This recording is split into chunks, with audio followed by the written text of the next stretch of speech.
Oh, I didn't notice you there. I've just been putting on my sweater and my nice pair of sneakers. Is that what Mr. Rogers wore? Was it sneakers? Did he wear sneakers? For He real? changed dress shoes into, I think, sneakers when he came home. He definitely took off his shoes and took off his Yeah. cardigan. And then just put on something else, which is weird when you come into your Put own on a house to have bikini. shoes on. That is. Especially if they're like, I understand like if you have like house shoes versus outside shoes, but usually those are slippers or Crocs or Yeah, he puts on full-ass sneakers and ties them up. But maybe because he has to walk over to Never Everland or whatever that weird train thing is, where I'm he not goes gonna lie. around the other side. I watched like 3 episodes of it. I was not into live action things like Sesame Street as a kid or Mr. Rogers or Eureka's Castle. I was mostly into cartoons. So I did not watch a lot of Mr. Rogers, but I did watch that Tom Hanks movie. Which And is it very was, good. yeah, good. I watched about 300 episodes of Mr. Rogers' Neighborhood because my mom was like, PBS is good for you, I guess. So I watched that during the day, and then I got to watch Nickelodeon at night. Anyways, welcome to Respawn Aim Fire, the Kick-Ass Irreverent Gaming Podcast from Raffle Idiots. I'm one of your hosts, Adam. He lives down Sesame Street, Gumbert. And I got with me today, Chad. He didn't watch Mr. Rogers. Michael Ennis. You're exactly right. Mr. Rogers is not a part of my life, and I'm better for it. Suck it, Mr. Rogers. In He's been his dead for grave, 20 he's years. dead, right? 20 He's been years? I don't know if it's been 20. It's been a while. I was like Mr. a teenager. Rogers dead? Want to be like 2004. Oh my God, you're so close. February 27, 2003. 19 years 2003. ago. Boom, called it. Who died recently? I thought someone Mr. Rogers-esque died like in the last few years. Billy Elmo? Mays? Billy Mays died about 10 years ago. Time's a flat circle. You can watch us live on twitch.tv/AffleBidiots Sunday evenings at around 8:30 or maybe a little earlier. YouTube and podcast services Tuesdays at 9 a.m. if you want to check us out and be a good friend. Upcoming on today's show, we have Kojima trolling the internet, or you let yourself get trolled because you guys are idiots. Lots of news. Great way to open the episode. Y'all a bunch of idiots. That's your fault. You got played. Lots of news from CD Projekt Red. More Batman games in the future. The Riddler asks, question mark. One truly heroic Elden Ring player. Oh my God, this is my favorite story of all time. But before we get to our first story, Chad, I need you to focus on me. Pay attention to me right here, right? There's a thing called YouTube, right? Prove it. You can watch Sesame Street clips. You can see when Ray Romano was on the show. I remember that as a child.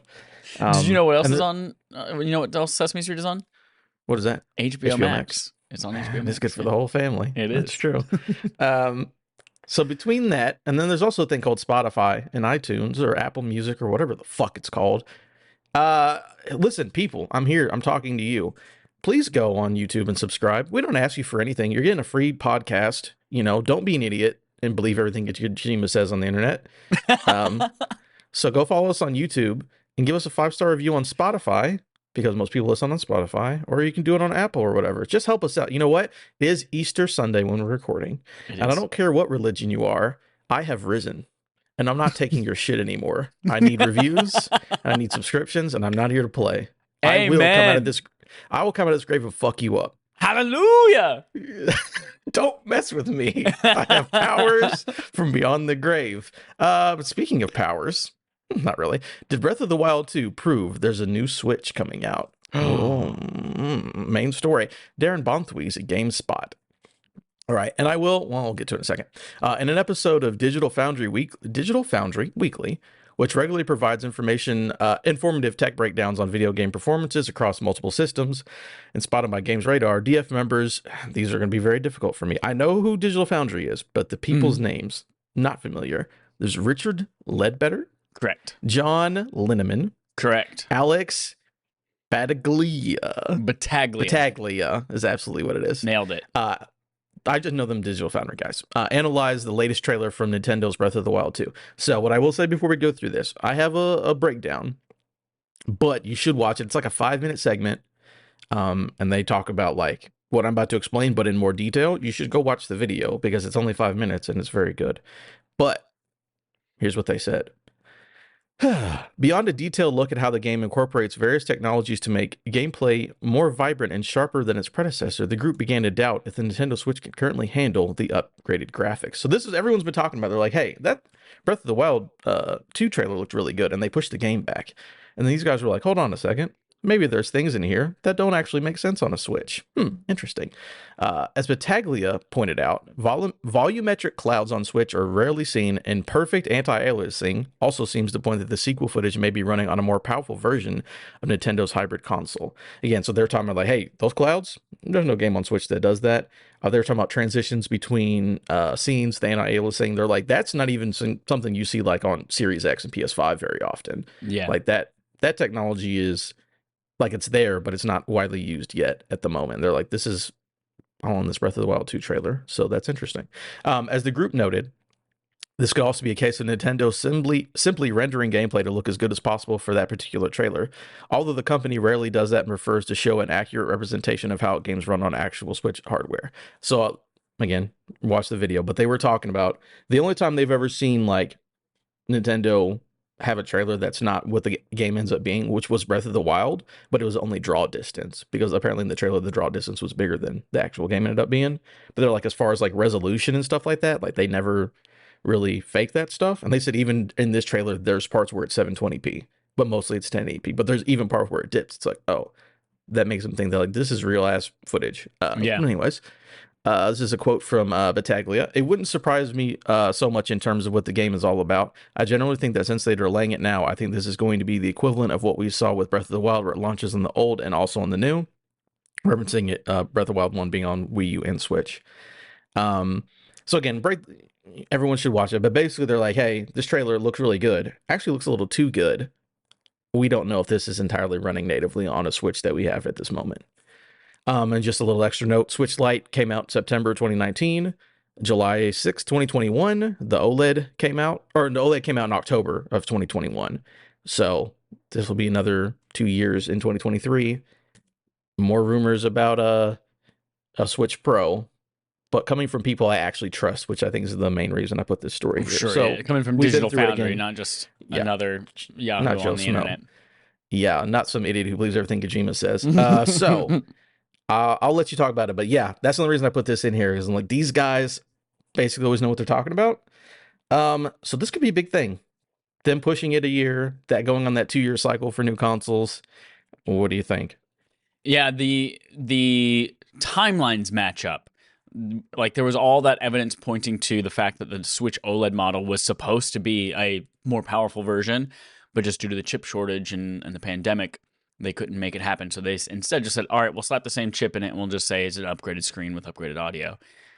So if I guess their original timeline of like, all right, we're going to release a pro version in 2021 and then Breath of the Wild 2 is going to come out in 2022, that like lines up and makes sense with each other. And then the fact that we didn't get that pro last year and now this is delayed to spring of 20. It was spring, right? Or maybe is it just early 2023? They said spring. I think they said spring of 2023. Yeah, so spring 2023. I would not be surprised if we saw again like an actual hardware chip refresh, like the new, like again akin to the new 3DS XL that came out that had the upgraded chip that was faster, able to process things a little bit better, less jaggies, that kind of stuff. So yeah, that makes sense to me. And it's also, they were developing, it's something that they could obviously scale back. Like they were developing Breath of the Wild simultaneously for Switch and Wii U. It released on both at the same time. So if you wanted it to look better, you had it on the Switch, although it also came out on Wii U. So I think a lot of people might think that, oh, they're lying to us, or this is like really shady stuff to say, buy a Switch today and you'll be able to play Breath of the Wild 2, but not in its full form. But I think this is totally fine. It'll come out. You'll still be able to play it in some kind of downgraded fashion on a Switch. You'll just get the extra sexy version on Switch Pro. Yeah, I think, it'll be just that thing. Because, I don't know anyone who played the Wii U version of Breath of the Wild, but it's the same game. It's not like they made a different version.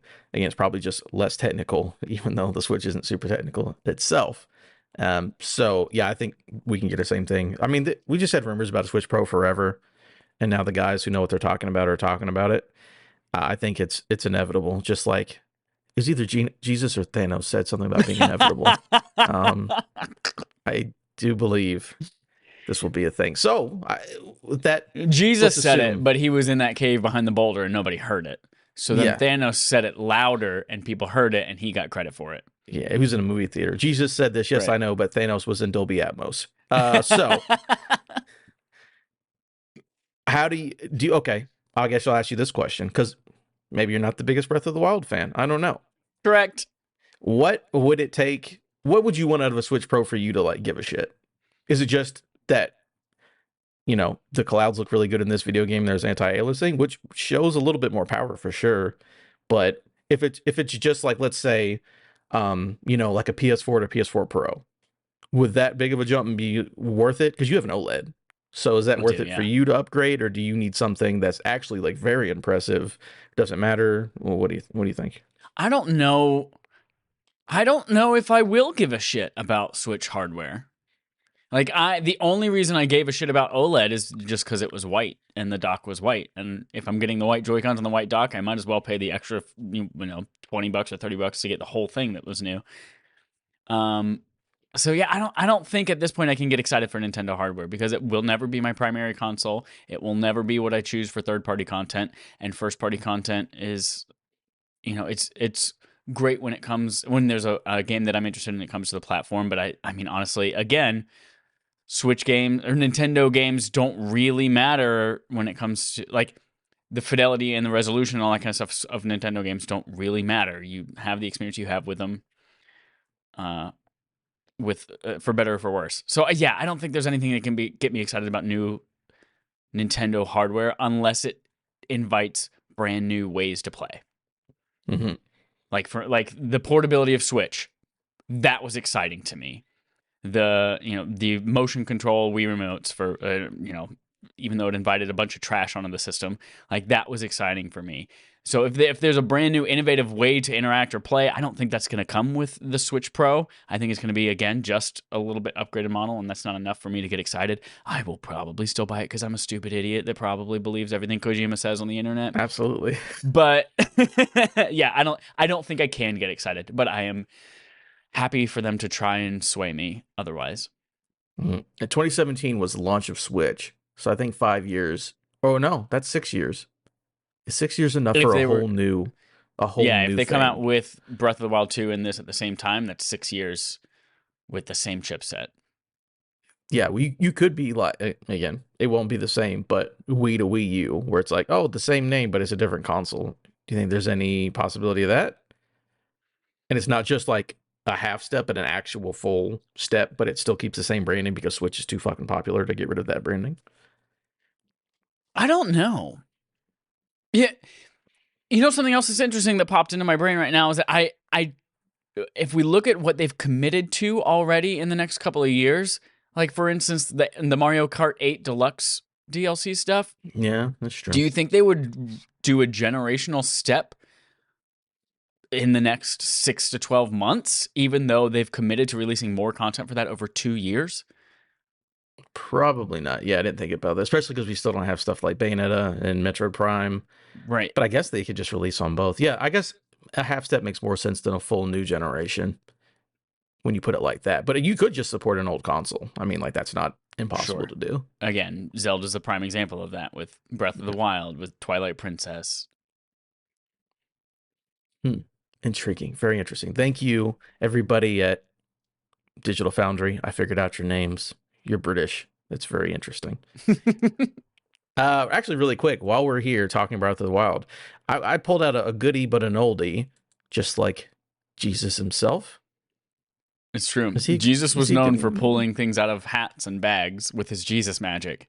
Magic Man. Nice. I went on Respawn Aim Fire. Also, hey, don't be an idiot. Follow that on Twitter. On top of subscribing to YouTube and giving us a 5-star review on podcast services. Also go to @Respawn Aim Fire on Twitter. And I just said, hey, time for a subscriber interrogative. If you got a hot take, opinion, you just want to ask some questions, let us know how handsome we are. Let us know below. And I really just did this because I was trying to come up with a segment for Adam. And I also wanted to use the GIF of the Riddler's coffee cup. So there we go. Which, by the way, everyone, The Batman is now available on HBO Max when you're listening to this on podcast services. Yes, it is. Oh, rewatch that bad boy.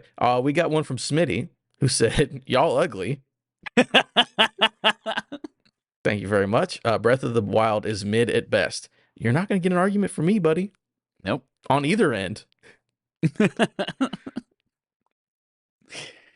He said something on Twitter the other day too. I think it was what's the Zelda that everybody hates? Skyward Sword. Skyward Sword? He did a hot take on Twitter last week that Skyward Sword was better than Breath of the Wild. I'm gonna call him out right now. Yeah, no, because I remember like Trevor and everybody was responding to that one. Yeah.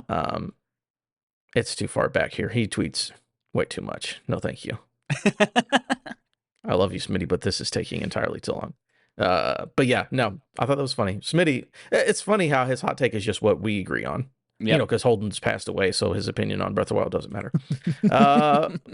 But you know what? What have you been playing? We're going to go to playtime. Hey, Chad, what have you been playing on this, our day where the chocolate bunnies lay eggs that the children eat? Because bunnies lay eggs. Yeah, and children swallow those eggs whole. I have 3 things on here. The first one is a letter H. Again, we do these little Cody thingies so that we can surprise people. Halo! Halo TV show on Paramount Plus. I have now seen episode 4. And I officially will stop watching this show. I heard it's getting real boring. Hella boring. It's not even cool enough visually. Like, there's not even cool shit going on anymore.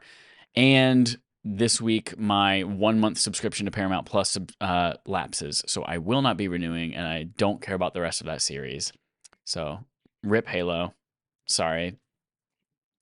Hate to see it. It's like 15 years of development hell to make a bad TV show. I don't know what's going on. How many episodes are left? Is it 8 total? I have no clue. I assume it's a short season, like 8 to 10, but I have no clue. And I don't care to look it up or find out. Did it get renewed? It got renewed before it even came out.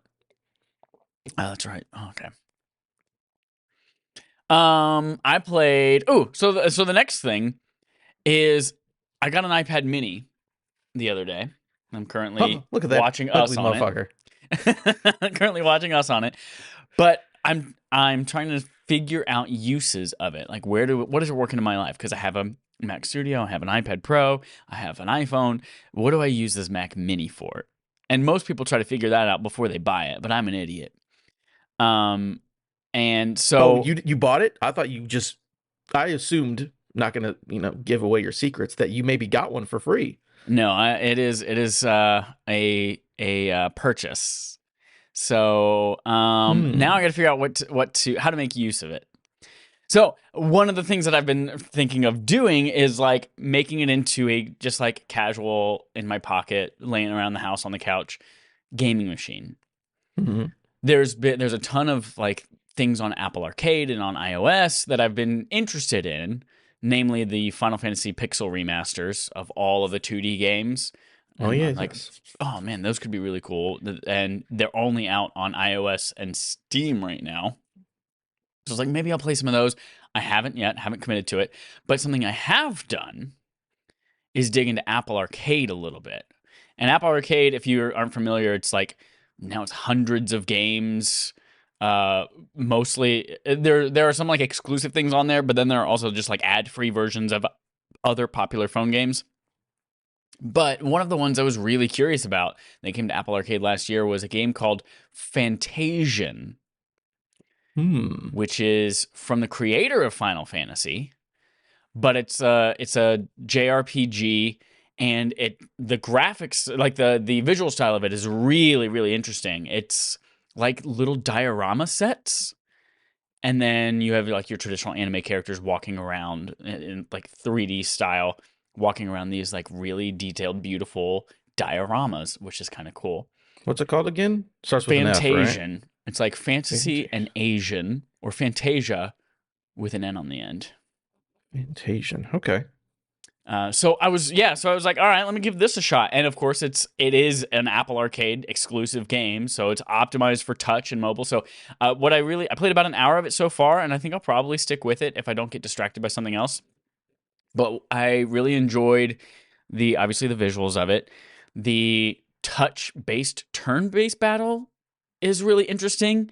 Like so far, I have 2 party members, and they have 2 icons that appear on them whenever it's their turn to fight.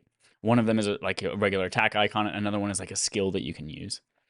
And you can either just tap on it, or like tap attack, and it will attack a random enemy, or you can tap and hold, and as you move your thumb up and down, there's like a line that points to enemies diagonally. Okay. And for some skills too, you can even like have that line intersect with multiple enemies on the screen, and it will go through all of them.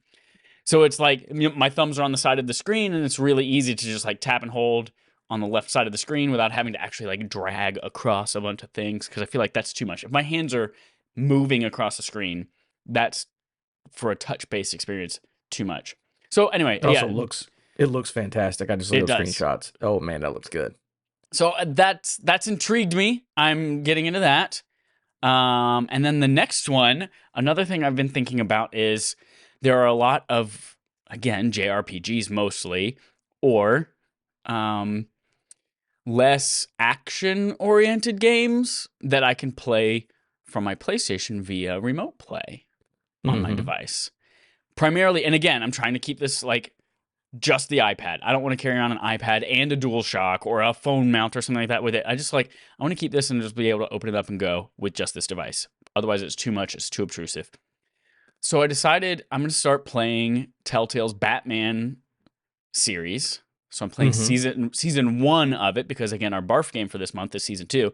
So I'm playing season 1 remote playing with just like the DualShock overlay on the screen, which is working pretty well. Yeah. So those kind of like, it doesn't require, a lot of moving in 3D space. There's not while some of the interactions are kind of quick, they're not, again, you can't fail in that game necessarily. Or maybe you can, I don't know yet. But so if I miss a swipe, or if I miss a button press because it wasn't quite fast enough because it's over remote play, it's not the end of the world. So that's been really interesting to do as well. I just beat chapter 1 on that one. Playing it via remote play, and I was just laying in bed doing it, which was pretty cool. So I'm exploring more uses. If you out there have an iPad mini, or have ways that I could use an iPad mini, and you want to justify my purchase, let me know on Twitter at @ChadMikeInnes. Boom, look at that. Batman Telltale series. I was about to say, man, you got to start getting on it, because we're halfway through the month, a little bit over it, but you're already on it. So there we go. Yep. All right, hope you enjoy the first season. As for me, just real quick, more Elden Ring, because I'm just plowing through that. I'm now in the place where you fight Ramadan, whatever his name is, the big dude, the giant man who rides a tiny horse. Apparently there's a horse under that large man, which is, I think, fucking hilarious. I've been just doing more of that. I'm in his area now, where the giant crows and the giant dogs are, and it's really weird looking. More Assassin's Creed Origins. I just want to get through Assassin's Creed for some reason, but Mass Effect 2, I've been playing it. And then I sat down and beat that game a couple days ago, going through the Legendary Edition, and I completed it. Perfect run. Hell yeah. Suicide mission, everybody lived. Best ending. Well, I guess best ending is everyone lives. And yeah, Mass Effect 2, fantastic game. Here's the thing about Mass Effect 2 that makes it one of the best games ever made, right? The story of Mass Effect 1 is very much like, okay, we're introducing you to a sci-fi world, and there's literally a MacGuffin. It's like, oh, there's another special agent, and we're chasing him down. We're going across the galaxy. You're always behind him. You're always following him. You find out there's big scary monsters out in space. You take him out. You save the day, right? Mass Effect 2 is like, yo, you're not in the military anymore. You're now working with the bad guys, and the whole game is get the team together, because everybody knows getting the team together is the best fucking part of like movies and stories. And that entire game is get the team together. The video game. They're like, hey, there's a thing, like, it's right. You can literally go to the end of the game, you'll just fuck, everyone will die. It doesn't matter. But so you always know where the goalpost is, but it's just like, hey, how are we going to get there? And we're going to get there by getting our best friends. We're going to hang out with our best friends. We're going to do all their loyalty missions. We're going to smooch a couple of them. Well, you're only allowed to smooch one of them at a time. And that's why that game is great. It's just like, yo, what's my buddy Jack doing today, and let's go through that story. And that's why the game is fucking phenomenal, because it's Ooh, just Jack, good choice. Good choice. that's not who I smooched. And that's okay, but just like having them around and completing all their side missions, like good choice. Everyone's side missions are so good. Oh my god, even the DLC character, fucking. Because so I didn't have all the DLC before, and Kasumi, who is like the rogue slashy whatever chick. I'm like, she's fucking great. And she's just a random ass DLC character. Love her. I didn't realize that. Yeah, I did it's not have the Kasumi DLC either. And I did not know there was like a whole extra character. There's 2 extra characters. There's Zahid, I think his name is, who's just like a dude with a gun. And then Kasumi, who's like a thief rogue. And her mission's really cool. And you get one of the best submachine guns. So that's why the game is great. Ready for 3. Because 3 is like, hey, you just spent that entire game getting the crew together to go on this one mission. And then 3, which I really like 3. I never complained about the ending. And 3 is like, let's get the galaxy together. So that'll be fun to play whenever I get to that one. And everything coalesces, and I think it's great. So yeah, Perfect did that because I'm perfect at video games. And then today, I finally did it. So I've been looking at this game to play. It's been getting good reviews. The game is WWE 2K22. I like the WrestleMan. I was like, hey, let me get a WrestleMan game. And I was like, and it's on sale because there's spring sales across every platform right now. So every video game's fucking like 40% off or more. And one on my Xbox, and I was like, oh yeah, I have all these points from doing my Game Pass quest. And I redeemed all my points, and I just got WWE 2K22 for free. Didn't pay for it because I had enough points. I was like, fuck it. All right. So I downloaded that, did the tutorial, and then we hopped on here. But I'm ready to get in there and just play the WrestleMan. Half the roster has already been released by the company because they just fired like half their, over the course of a couple of years, they fired about half the people that worked there, but it's fine. They're back. Are you creating any fun characters? I'll probably make myself. Okay. But I just download other people's created characters because doing it myself requires a lot of time, and I'm not doing that. But yeah, there's wild stuff. I'm like, let me just download LeBron James real quick because why not? That'll be fun. Jesus, I'm sure Jesus is up there. Oh, I'm sure Jesus is in there. We already have Jesus in the game actually, but yeah. So I'm gonna have fun with that, and then I'm gonna start playing Batman pretty soon because I need to get that done for Barf. And then we got a review coming up in early May. I'll be getting that on that day one, but that's still a couple weeks away. That's it for me. No TV shows except for the Batman, which is on HBO Max. Good for the whole family. I just tried to look up how long the Batman Enemy Within Telltale series is, just to get an idea of it. And instead, I accidentally Googled how long to beat Jesus because we were talking about Jesus while I was typing. For your edification, Jesus Christ RPG trilogy is main story 2 hours. Okay. Main plus extra is 5 hours and 57 minutes. That's a Jesus trilogy? There is a trilogy of games called Jesus Christ RPG. I want this to be our next barf game. Let's play Jesus Christ RPG. It's a short one too, so we can let's put that up on the poll for the next time. Oh my god, it's PC only, it looks like. And so right after those two, there's Jesus Christ RPG trilogy and Jesus Christ RPG on how long to beat. Those are the first 2 results. The third question is, how long was Jesus on the cross? So I had a feeling that's where that line of questioning was going to go. Yeah. But we're going to move on to our quest log. All those stories, remember at the top of the show I talked about? They're here. They're back. Kojima, here. quote unquote, abandons the PS acquisition talk. Remember Abandoned? That game that's never coming out that's fake? I'll take a shot at that one right there. Yeah, so Kojima abandons PlayStation acquisition talk. There's some George Yang at GameSpot. Interesting name. Why do I know that name? It's almost like we know who George Yang from GameSpot is. Hideo Kojima says that Kojima Productions will stay independent following rumors this week that it may have been bought by Sony. PlayStation Studios recently updated its first-party studio banner to include Sam Bridges, the protagonist of Death Stranding, the PlayStation console exclusive. Sam Bridges is the character from the very boring game Death Stranding, who was played by Norman Reedus. Norman Reedus with a baby fetus. That's what they put on the Reedus banner. with a fetus. Yep. The game utilizes the Decima engine, which is created by Sony's first-party studio Guerrilla Games. Death Stranding and its director's cut version were released on PlayStation and PC. Kojima posted the banner himself onto his Twitter account without providing any further context. It's just a picture of the banner. Yep. Fueling rumors that Sony may have acquired Kojima Productions, that perhaps an official announcement would be coming soon. However, Kojima retweeted his post and apologized for the confusion he caused. I'm sorry for the misunderstanding, but Kojima Productions has been and will continue to be an independent studio, Kojima clarified. So before we get on to that second part, again, I guess he just tweeted the thing that's funny, but I love how people on the internet, anytime it comes to Kojima, it's like, hold on, this means this. This is actually that. Abandon is still an inside job. And did it. And Kojima's like, no, just my guy was on the poster and I just did that. And but people are upset or not upset, or they're convinced that he's working for PlayStation. I mean, it's not entirely out of the realm of possibility. Not PlayStation's entirely. on a hiring spree right now. They shared the engine for that game. Like, it's not entirely out of that possible realm, but yeah, don't. Kojima's cryptic as fuck. If he's not retweeting artwork or La La Land, he's retweeting conspiracies like this one. No, all he did was post a picture. Everyone's like, this is what it means. But again, that's people with Kojima. Even though so you're right, it could absolutely be possible. Seems like they have a good relationship. He got to make a game that he wanted to make.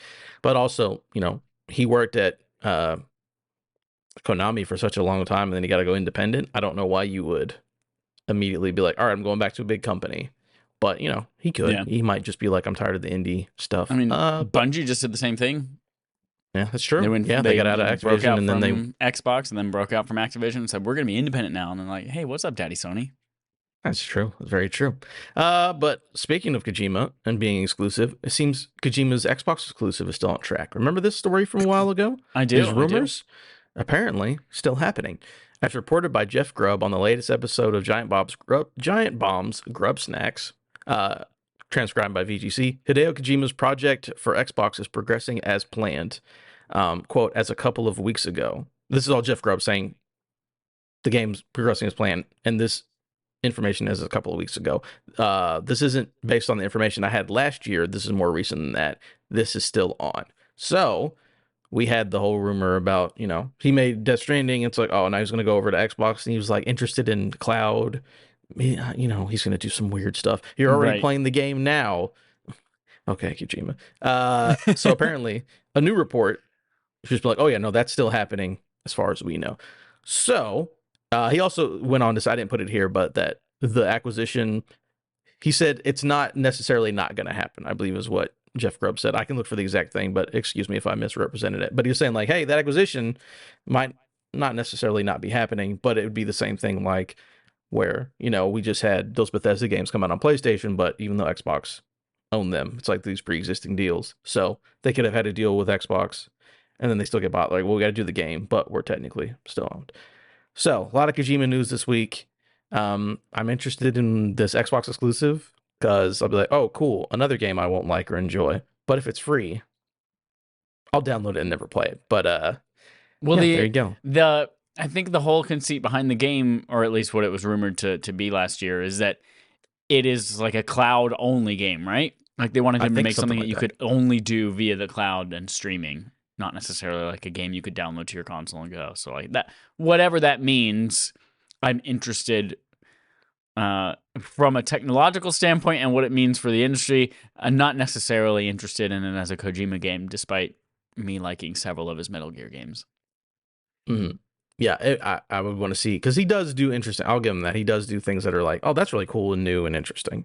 So I would want to see what it is. I would not enjoy it as far as like story wise, but I'm still interested. But yeah, Kojima made the rounds this week. Yeah, besides, talking about La La Land and having pictures of him in a studio, and he had a picture with another famous person the other week. He's just like hanging out with Ben Affleck or some nonsense. I don't know. He's living his best life. CD Projekt Red sales and updates. Things from CD Projekt Red, they're apparently doing pretty good. As from Eddie Micucci GameSpot. As part of this, I've also loved this. How every time there's an earnings call, it's like, here's a bunch of news stories because we're literally allowed to listen to what the investors say. It's great. A part of CD Projekt Red's latest earnings released today, the company announced sales figures for Cyberpunk 2077 and Witcher 3 Wild Hunt. Cyberpunk has sold 18 million copies, which is up from 13.7 million copies that was in the first 21 days after launch in December 2020. So the game went on to sold, sold 18 million copies in about a year. Witcher 3 Wild Hunt, meanwhile, has sold 40 million copies, and the entire Witcher series has sold 65 million plus units since it debuted in 2007, a couple years after Mr. Rogers passed away.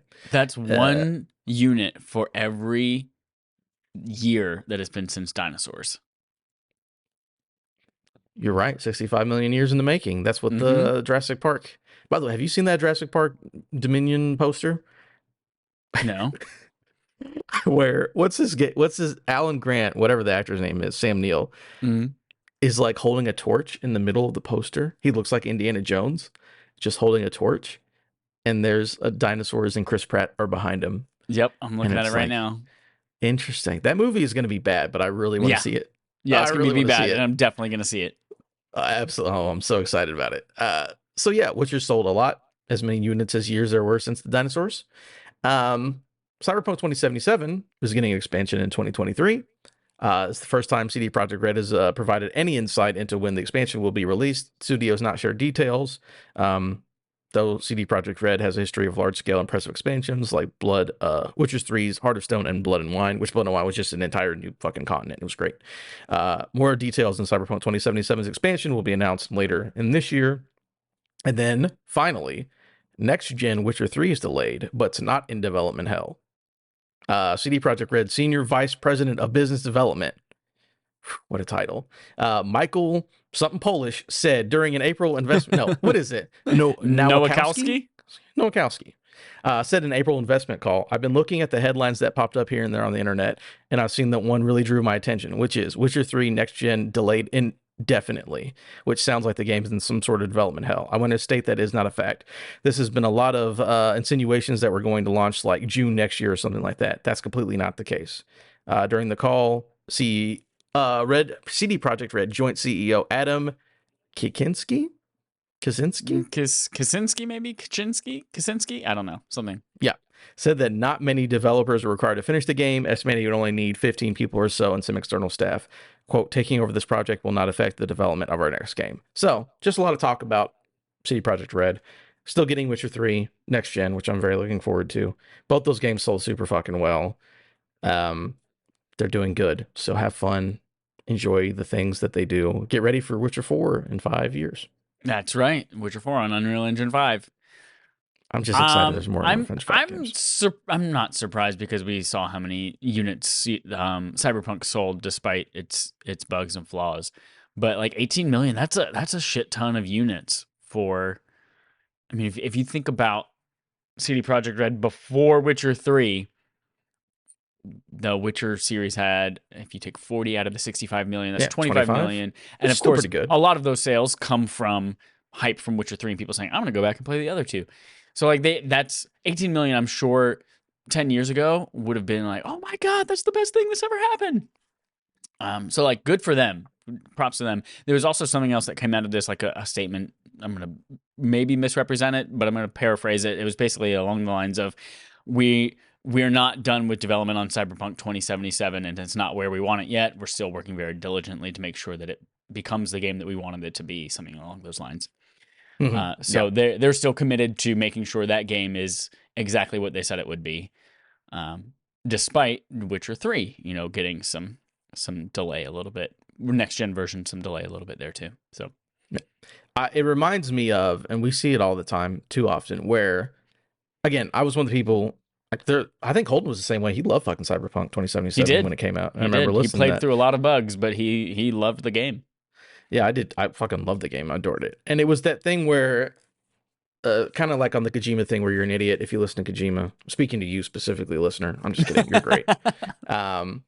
Where people will like, a thing will happen. Like there will be like reports of a bug or reports of a thing. And then everyone's like, oh, everyone just assumes that like all of it's fucked up. So like Cyberpunk, like, yeah, it definitely did have bugs. But again, I played it on a fucking Xbox, like the old gen version. I didn't have any problems. I never had crashes, never had any of that. I think I had like a thing happen once where it's like, oh, that texture popped in late. Like I didn't have any issues, but because, people on the internet said there was a problem, everyone assumed it was bad. And again, that PS4 version did look rough, but I remember, again, there's multiple, like Assassin's Creed Unity, where that people didn't have faces and everyone's like, oh, this game is broken. It's like, I think it was like 1% of people who pirated on PC had the issue. And everyone's like, well, all the games fucked up. It's like, the reviewers are like, I didn't have shit. It was great. I had a great time. What you guys are talking about. So it's just, people like to blow things out of proportion on the internet. But good for them. Keep making the game better. Make it what it was supposed to be. But I enjoyed it. And I'm just ready for more Witcher because, man, Henry Cavill. That's the main thing about these next gen versions, that there's Henry Cavill DLC in the next gen version, I believe. I want to play that big handsome man. Very interested. You know? Here's my hot take. Henry Cavill's overrated. Here's my hot take. You're an idiot. Uh, Speaking of Henry Cavill, oh, look at that. Oh, good transition. Warner Brothers Discovery, which, by the way, what a fucking awful name. Yeah. Wants more games from Jordan Miller at VGC. So, for those who don't know, Warner Brothers Discovery, the people behind Discovery Channel, which apparently have a lot of money. I don't fucking know. Yeah, home renovations, they have, baby. like, They're flipping all those houses, making money off of it. Yeah, they have, what is it? Food Network and HGC and all that reality, unscripted reality, whatever. I do like the cooking channel, Food Network. That's pretty good stuff. Baking Championship, Spring Breaking Championship. Ooh, baby. Oh, yeah? Anyways, it's great. Warner Brothers Discovery wants more games. Warner Brothers Discovery bought Warner Brothers, like the film media side Bought of that them company. from AT&T, so they are now AT&T. divorced from AT&T. Yeah. And in the divorce, they got the movies and they got the video game divisions. So according to Variety, which I did read this entire article, and what I'm about to read you is what they said, because they only said about one sentence. According to Variety, following the merger of Warner Brothers and Discovery, which will now see the conglomerate take control of Warner Brothers games, it's claimed the internal discussions are taking place around how to, quote unquote, overhaul the DC universe in media, including gaming. By the way, that was a quote. Overhaul the DC universe in media, including gaming. That is it. That's all of it. Warner Brothers Interactive Entertainment, the group's gaming division, currently has 4 DC games in development: Gotham Knights, Suicide Squad, Wolf Among Us 2, which is a Vertigo thing. Whatever. It's that. It's not DC, but it's the thing that DC owns. Right. I believe is where Fables came from, and Wonder Woman. So again, basically, if you read the whole article, they're mostly talking about the movies, where they're like, hey, we need our Paul Feige, because I mean, like, these movies are cool, but this shit's fucking all over the place, so we need to. They're like, hey, we're rebooting this and we're going to do it right, and that includes gaming as well. So do you have any thoughts? And then what games are we going to get? What do you want to see? More Batman? I feel like I read something in a tweet somewhere. I did not read the Variety article, but there was some kind of opinion attributed to Warner Bros. Discovery in some way, where like Superman and the classic characters in particular had been like misrepresented, or like were getting stale, and they were looking at like rebooting them and making them more interesting. And to my knowledge, we haven't gotten a Superman game since N64. No, there's one on the PS3 360. It's like Superman Returns or something like that. Still, that's way over a decade old. So yeah, so it's been a very long time since we've gotten that. So like I'm interested and curious what a Superman game might look like. Because we've gotten 1,000 Batman games, we've gotten Spider-Man. Well, that's not DC, but we've gotten superhero games, and they're getting very good now. So how might flying and all of that shit with Superman? Anthem really nailed flying and the ability to feel great in the air with combat, and Superman could learn a thing or two from Anthem, that excellent game, Anthem from EA. That's great. There actually is a Unreal Engine 5 demo where people have like, there's a dude flying through that really pretty city, I think from the Matrix thing or whatever. And they're like, hey, how about we just put cape on him with Superman? Yep. And again, not a real game, but it's like, it does look pretty cool. For me, I want them to do more of the Wolf Among Us thing, where it's like DC technically, but like DC adjacent, where it's like, oh yeah, this is a thing that's weird and nobody knows about. Like, I don't know if Spawn is a DC character. I think Spawn is owned by Warner Brothers, because I think it's an offshoot of DC Comics. I might be wrong. Is it? But let's make a Todd McFarlane thing, because that man is weird and he makes really cool stuff, and I really dig it. Because there's a lot you can do there. A fucking Watchmen. Watchmen's DC. Well, Warner Brothers, whatever. You can do a Watchmen anything. That would be good. Based on the show, where people are like heroes, but they don't have. No one has really, really crazy powers until you meet someone who is a god, and then it's like, oh, well, that's a really cool difference between everything. So now, Spawn is Image Comics, neither and Image DC is or owned by Venom. DC. Is it? Double check for me. I think Image is owned by DC. I might be completely wrong. I'm reading a thing from 2011. Funny thing, Spawn is under Image Comics until Spawn is under Image Comics until now. Todd McFarlane made a name for himself. Blah, blah, blah. Shut up, shut up, shut up. Because that's why he's like in Mortal Kombat and shit. Nowadays, Image Comics is the third largest comic book and graphic novel publisher in the industry. In both units, it was founded by 7 big names who worked for blah, blah, blah. Shut up, shut up. Just tell me who owns it. I'm going to do it real quick. I got you. Here we go. Hot ass Wikipedia. We're doing it right now. Ask Wikipedia. It's best known to the kick-ass. Maybe it's his own thing. But it feels like maybe Todd McFarlane just worked for DC for a while. I don't know. I might not be knowing my stuff. But regardless. What were we saying? Image Comics is an American comic book publisher. Windstorm Productions began as an imprint of Image until its sale. Oh, no, that's Windstorm. It's impossible to tell. It's impossible to know. Spawn was in Mortal Kombat. Put him in fucking make a game out of it. He was also in the Xbox version Soul Calibur. of Soul Calibur. And that's cool. Where I first learned of him. And I was like, this guy is cool as hell. We're supposed to get a new movie with Jamie Foxx, right? Anyways, Warner Brothers movies, games, have fun. I hope they do something with it because Henry Cavill's great, even regardless of what Chad says. And bring it back. I don't know if they're rebooting Superman. You think they're going to use the same dude? Maybe. The same overrated dude. I don't know what you're talking about. Speaking of overrated, let's talk about that boss in Bloodborne. Let Me Solo Her is a true Elden Ring legend. It's from Cameron Koch at GameSpot. Elden Ring's toughest boss, Melania, may need to change her I have never known defeat tagline, as one player has made it their personal mission to defeat her time and time again on behalf of other players desperate for help.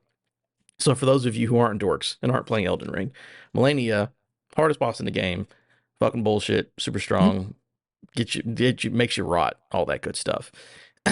And if you need help, you can do summons in the video game, like all Souls games. So, indeed, Let Me Summon Her. By the way, that's what this guy's name is.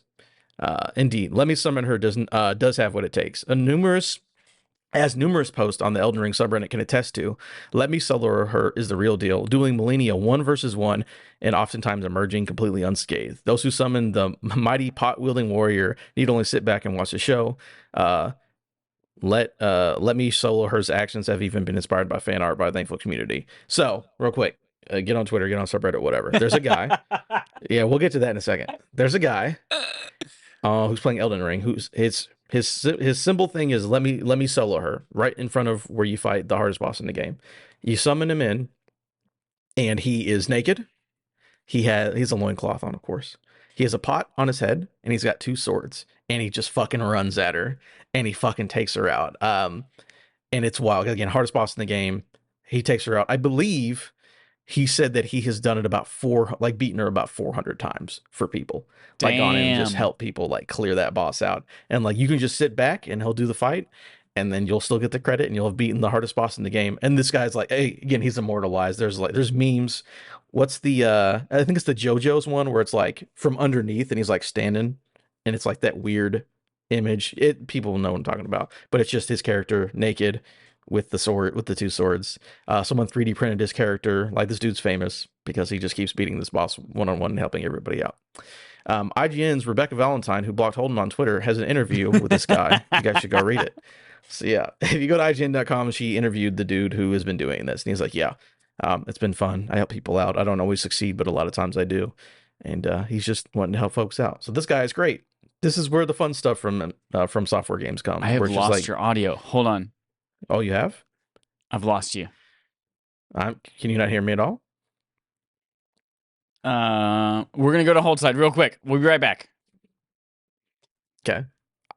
My thing's lighting up though. I can't hear you well. I'm gonna exit the Discord call. I'll come right back. Okay. Speak. Can you hear me? Yeah, I can hear you. Yeah, my thing was always lighting up, so I don't know what happened. Who knows? All right. We're gonna go back. And we're back. Yeah, don't Sorry, know what continue. happened. Don't know where he left me off. But yeah, this dude, he's really cool. He's a little joker, and he'll beat the hardest boss in the game for you. I'm trying to get to her and see if he's still playing because I can definitely use that help. I just think that'd be fun to see. You know, So I'm here for it. how far into the game is Melania? Oh fuck, I don't know. Probably 120 hours in on that fucking game. Who knows? I think I'm like 50 something hours in. I'm not close to her yet. So yeah, that's fun. Fun times. I just like this meme shit. It's good. Yeah.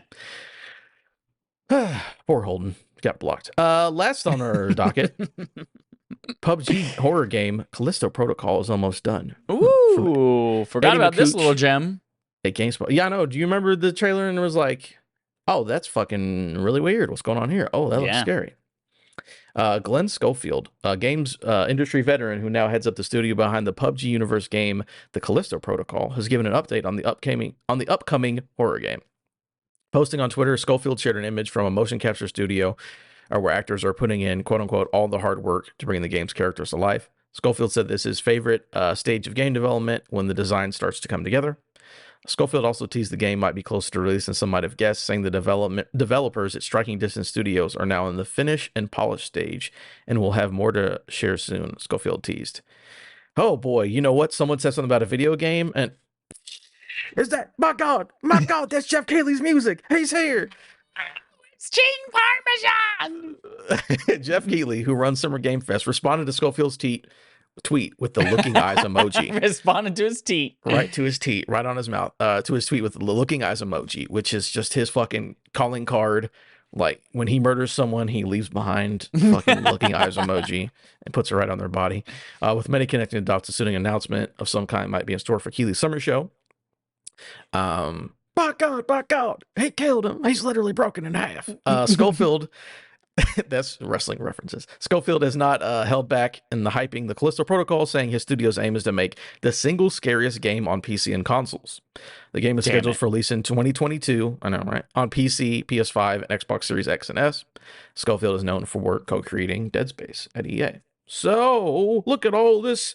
Besides Jeff Keighley, you know, like literally Stone Cold Steve Austining this announcement because he has to. I think he's like Jesus, Jeff Keighley, in that he can't let it go. He has to do the right thing. But in his eyes, the right thing are, I've got to put this emoji. People have to know I have something to do with this announcement. And again, he just stone cold, the glass breaks. Mr. McMahon looks around like, what the fuck? And then he comes in and just stunners everybody getting ready for Summer Game Fest. But yeah, Callisto Protocol, that game is very scary. I hope it's good. I don't like to be scared, but I do love PUBG. I'm not going to lie. That universe is cool, and the game looks very good. How do you feel? Dun, dun, dun, dun, dun, dun. I'd be into this as he co-created Dead Space. Like that's one of maybe my favorite horror game of all time. Freaking love that universe. And I played PUBG only a couple of times, but people love it, and I'm really interested in how the hell this ties into a PUBG universe. Like I have no idea how these two games are going to be related, but I'm very interested to find out. But yeah, this is dope. I totally again forgot this game existed until today when I saw this article in our notes, and I was like, oh shit, that's right. That's a thing that's coming, and I got re-excited for it. And Summer Game Fest is like what 6-8 weeks away, probably. I don't know if they've announced solid dates for it, but I think June. I think it's sometime in June. That feels right. June is 6 weeks away. So this could be coming very soon. They did confirm this is this year, though. Callisto Protocol is this year. It says 2022. So think about this. Yeah. We're going to get Callisto Protocol. Again, a game is too scary for me, but I hope it's good. This year, malicious assumes fall, maybe Halloween time. And then Dead Space Remake in spring of next year. For all you people who like to be scared. What a good time for scary. It's a very good time. Whoa, where is this at? But yeah, that's it. That's all the stories for this week. I think it was a pretty solid week, man. I can't complain. Yeah. I had fun time making fun of Jesus and Jeff Keighley. There were lots of Jesus. Lots of Jesus in this episode so far. Yeah. I mean, on Tuesday it won't be Easter, but when we're recording it is, and I'm doing this for me. It's always Easter somewhere. That's just how time zones work. And alternate dimensions. Oh, yeah. I don't... That's not how if you think about the multiverse... Actually. And the Uh-huh. fact that we make up when Easter is every year because it's not consistent. We just pick a fucking date at random. Like there's Yeah. some dimension where Easter's on that Tuesday when this drops. Hmm. And we I do guess you're release, right. we have a partnership with SoundCloud to release all of our things across every dimension all at once. Every So, dimension. Like, yeah, mhm. SoundCloud takes care of it. Multi-dimension, we got you. Don't worry about Yeah, it. You don't have to pay yeah, extra. yeah, That's great. All right. That's it for the stories. But that means that what time is it? yeah. Segment from Adam. Ooh, here we are. No more Jesus talk, no more wrestling references. I'm here to talk about Easter eggs. Easter eggs in video games. Oh, look at that. Easter eggs in video games. For those, I just have a list of fun Easter eggs. We're going to go talk about some fun Easter eggs. Okay. There is an Easter egg. Everyone Mm-hmm. knows that sometimes there's money, maybe a couple dollars, maybe some quarters Mm-hmm. for the children, Mm-hmm. candy. But Easter eggs in video games are a little secret hidden away in the video game that is hard to find. I believe the first one was in a video game called Adventure, where you couldn't have your name in the credits because there were no credits. So the dude hid his name in the video game where you got to do a bunch of bullshit. And it's like, oh, Jimmy made the video game. Did you know I that just know it was, having that in the game took 5% of the entire cartridge just to have his name in there? God, I'm glad I wasn't around in the 80s. I would have fucking hated it. Yep, me too. Oh boy, it's rough. So I just have a list of some fun ones, and if you can think of any fun Easter eggs off the top of your head, Chad, feel free to jump in. I might also have a list of fun Easter eggs for no There apparent we reason. go, baby. Great minds think alike. So I think one that was really interesting was talking about the Assassin's Creed series, Uh-huh. how every named person you kill, and again, I don't know if this goes for like the newer ones because you're fighting like fucking weird people in Asgard and shit, but they were all real historical figures, and that was the day that they died. They probably weren't killed by an assassin, but I think this is specifically talking about like Assassin's Creed 3 and like that generation of games where like, Yeah. oh, American history, this guy got killed. It's like, oh, that was a real dude who got killed in a battle, but we'll just say it was an assassin or whatever. Dead Rising, remember? So Capcom Mm-hmm. made Dead Rising, but Capcom also made Resident Evil. Everyone remembers the Jill Sandwich thing, which is fucking dumb. Think it was like a translation Yeah, you error get a where Jill sandwich. Jill Sandwich. Yeah, there's a Jill Sandwich shop in fucking Dead Rising 1 because why not? They like to have fun and do silly stuff. There's a thing, I think it's either Wolfenstein or Doom, where you just shoot what's the guy who made that game's name? It's John Romero and it's Doom John 2. Romero. Got to shoot him in the face. I think And you kill we John both Romero. read the same article on digitaltrends.com, Well, didn't we? No, I'm on a different one. Okay. But yeah, I'm not going to take too much of your time because apparently you have something similar to me. And just the last one is that in Batman Arkham Asylum, there was a tease for Arkham City that no one found for fucking like 8 months. So, anyways, that's it. I'll let you get to your thing, which is Game on Game Show. The Game on Game Show. We play a game called Game On, the gaming show on a game show. Game. Yeah, I had the same thought. For those of you who listen, Adam usually comes up with his segment. I come up with Game on Game Show, and we usually don't. It's usually a surprise to the other person. And sometimes you just both have brilliant ideas, and you find the same information. So I didn't look at that list. I did do that list, but I looked for one that was shorter because was that one like super fucking long? It was really long. Yeah. Yeah, Had I didn't. big I didn't paragraphs read. for each of them. Okay. No. So I had 6 games here. You've already mentioned 3 of them. Oops. So, oh no. Okay, you only got 2 of the. I forgot I Okay. didn't do the Assassin's Creed one. Okay. So yeah. So the basically what I had is like a description that I am going to edit for content live, just to make sure it doesn't give away. And I wanted you to guess from a list of 3 games which game this was. Okay. Yeah, because I didn't read that list. We can do this easy. Okay. Yeah. Okay. So let's start with Oh, here I'll add just a smidge more context to the Doom 2 one. The final boss. The final boss is a giant demon head, and if you shoot it with a rocket and then enter the no clip cheat code, then it turns into John Romero. And John Romero, who co-created the series, he says backwards, to win the game you must kill me, John Romero. And you shoot him a bunch and you win the game. You win the game. There you go. So here's another one. I'm going to, again, describe the Easter egg, and you have to let me know which game this is. I'll give you a chance off the top of your head if you know the game or the series. If not, I will read you 3 games and you can choose from them. Okay. During the mission called End of the Road, you'll be out in the middle of the desert with a guy you can kill or leave in the desert and fend for himself. Let me read that again with better delivery. During the mission called End of the Road, you'll be out in the middle of the desert with a guy, and you can kill him or leave him in the desert to fend for himself. Or you can have an ice cream truck appear out of nowhere and run him over. To do this, shoot all 5 vultures circling the air above you, and then sit back and watch as the ice cream truck materializes and careens into your target. Wow, yeah, I have no idea. So my first thought, this was one of the only movies I ever fell asleep during. In the end of Quantum of Solace, Daniel Craig says, "Go in the desert and you can drink oil or you can die." But I don't think they made a Quantum of Solace. I mean, probably did make a Quantum of Solace video game, but I don't think there was the thing where you shoot crows and an ice cream truck shows up. So give me 3 options because I have fucking no clue. All right, here we go. So our options are Red Dead Redemption, Mm-hmm. Infamous Second Son, or Hitman Absolution. I'm gonna say based on the desert thing, that's probably Red Dead Redemption. Nice, but not correct. It was Hitman Absolution. There's an option to assassinate a target by summoning an ice cream truck. Interesting. I did not realize that. What is it? Is it just an ice cream truck, or is it like the ice cream truck?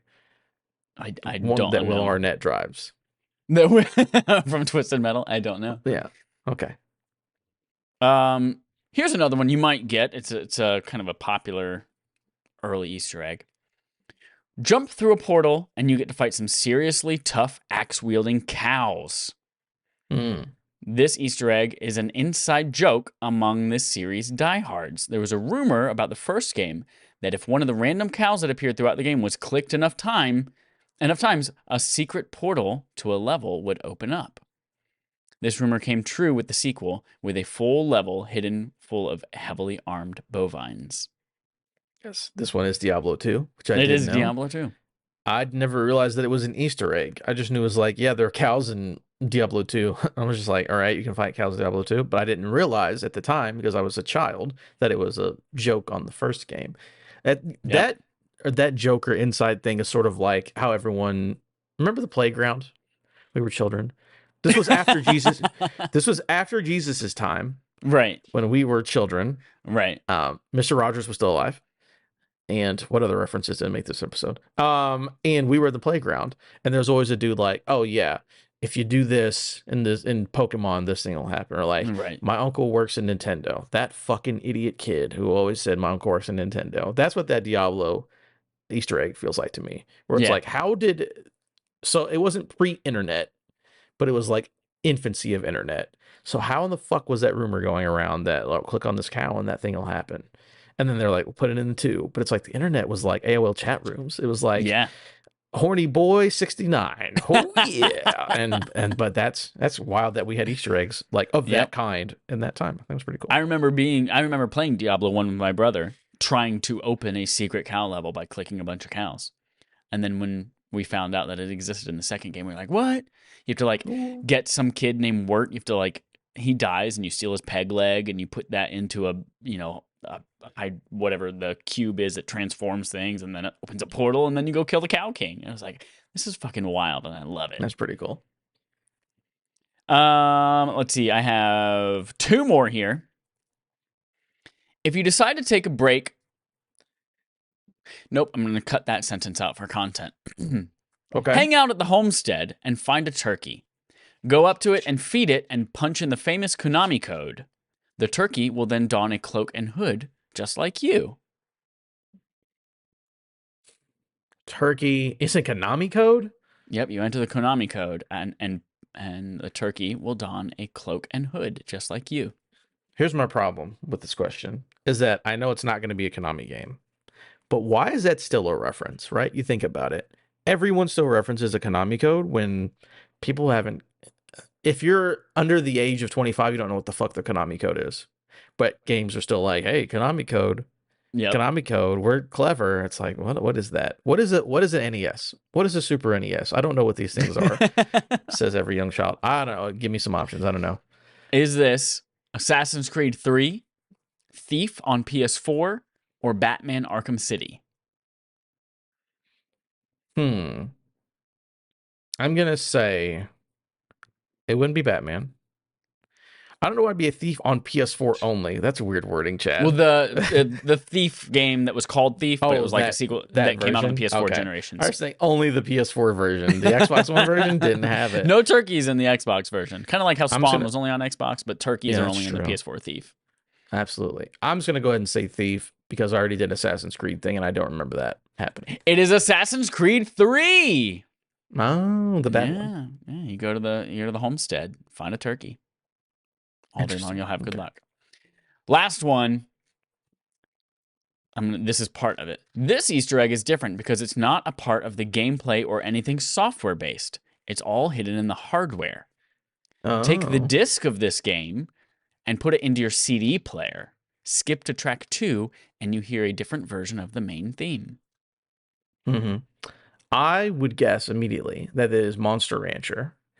I don't think this is right necessarily because who the fuck remembers Monster Rancher, the video game? But remember, Monster Rancher had a TV show. I remember if you watching that on Saturday mornings or I did not 6 o'clock in the morning. Monster Rancher was a game where it was a video game. It was like Pokemon or whatever. You collected monsters or whatever, but then you would put in disc into your PlayStation 1 or 2, and then depending on the codes that are on the disc, it'd be like, oh, your Christina Aguilera CD gives you this monster, and your fucking Big Butts 5 DVD gives you this monster, and just like you put different things in. Didn't Invisimals do the same thing? When they're a PSP game where you would randomly scan barcodes and it gives you shit. Monster Rancher was the same thing, but like on PS1. So I assume that, but I also know that as absolutely not correct. You're right. It is not. It is not Monster Rancher. Here are your 3 options: Castlevania Symphony of the Night, Choo Choo Rocket, Twisted Metal 2. Alternate version of the theme. I'm gonna say not Choo Choo Rocket because I don't know if I got the music it's from. You said Twisted Metal, Correct. and you said 2, Twisted Metal 2. Twisted Metal 2, and then you said Castlevania Symphony of the Night. It's one of those two because the music would actually be good. I'll say, I guess Castlevania has more, memorable music. We'll go Castlevania. That is correct. Yeah, you still Hey, got that there we go. PlayStation game around of Castlevania Symphony of the Night. Put it in a CD player if you can find it. If you can find, Yeah, if you can find a a CD PS1 player. disc or a CD player, Exactly, you can go yep. put it in. That's wonderful. Oh, look at that. That's cool. Yeah, Easter egg Sunday. little Easter eggs. Any other? That's it. That's all the ones that I had gathered. Any other Easter eggs from games that you can remember that you enjoyed? From things that I enjoy, I remember in Halo. I don't remember which ones, but I think if you play the games on certain difficulties, and like grunts will like have different, like they'll say different things. Mm. I remember there's a thing where the grunts talk about eating at the mother teat or some shit. There's some sort of boob joke in Halo if you like played Legendary and listen to a grunt in one specific corner talk. And I think he makes a joke about drinking titty milk. I remember that being a thing, like, hey, go do this and go find this guy because he talks about titty milk. Because we're children. I love it. The one that I always come back to when I think of Easter eggs is I was playing a game called Sacred on PC a long time ago. It's a Diablo clone, and you could find this legendary weapon set in the middle of the woods. If you like go to the edge of the forest, and there's like one little path of pixels that you could follow deep into the woods, and you get Jason Voorhees' mask and 2 machetes. And if you're the gladiator class, you can dual wield the machetes and you just chop people up. And they were like super awesome weapons. So the movie ones are always the best, where it's like, I know Bethesda would do it a lot, where it's like, oh, hey, there's a man like a man in a refrigerator, and he's got an Indiana Jones hat. That's right, because they did that in that stupid fucking movie where he went in a lead refrigerator to escape a nuke. It's like, okay. I love all the, like, oh, there's just a thing sitting here, and it looks like the thing from the movie. I remember Grand Theft Auto 5 does that, where there's that scene where like all the dudes are dead and there's the money, and I think that's from, was it No Country for Old Men, where the shootout over the money or something. I don't know. It's been so long. Yeah, there's some movie with Javier Bardem where there's like a shootout over money, and then you find the money, and then they try to hunt you down. I just like shit like that. Movie references. Yeah, those are always cool. Fun. That's it for Game on Game Show. That is it for Easter. Jesus is going to go back in the bottle until next year. And that's Rub it, get him out of there. That's it for episode 255 of Respawning Fire. Thank you, everyone, for listening. A couple pieces of homework. We've mentioned them already. Number one, go to our shit and subscribe to us. Leave us 5-star reviews on Spotify, Apple Podcasts, Goodreads, Adobe Yep. Acrobat Reader. Go on there and leave us 5 stars. And go subscribe to us on YouTube and Twitter at Respawning Fire. You know what to do. And Barf for this month. So Backlog Accomplishment with Respawn and Friends is where we choose a game each month to play as kind of like a book club thing. You all voted on patreon.com/respawnaimfire for Batman: The Enemy Within, which is the 2nd season of the Telltale series. You can get it on just about everything. So go play that. Write us in your thoughts on it. Send that to respawnaimfire@gmail.com or DM us on Twitter with your thoughts. We'll read it on the show. And if you'd like to be part of that discussion and be on the show with us, let us know that too. And it is April 17th when we are recording this, which means this week I will be putting up another poll on patreon.com/respawnaimfire where you all can vote what we're going to be playing. I think I might do a mobile-based thing. Like, what can we play on mobile? It obviously, if a lot of mobile games can also be played elsewhere, but like I'm going to try to specifically try and find something that I can play on my iPad mini to justify spending that stupid amount of money. You need to be an even better idea. Mobile games that are about romances. You know, we missed Valentine's Day in February. That's right. That's right. And we did not get to smooch anyone in Coffee Talk. No, we did not. Our dad did, but we didn't. That's right. That's right. All right, everyone. I do like that. Thanks so much for listening and telling all your friends about us. Until next time, here's our usual sign off. Like good old Mountain Dew.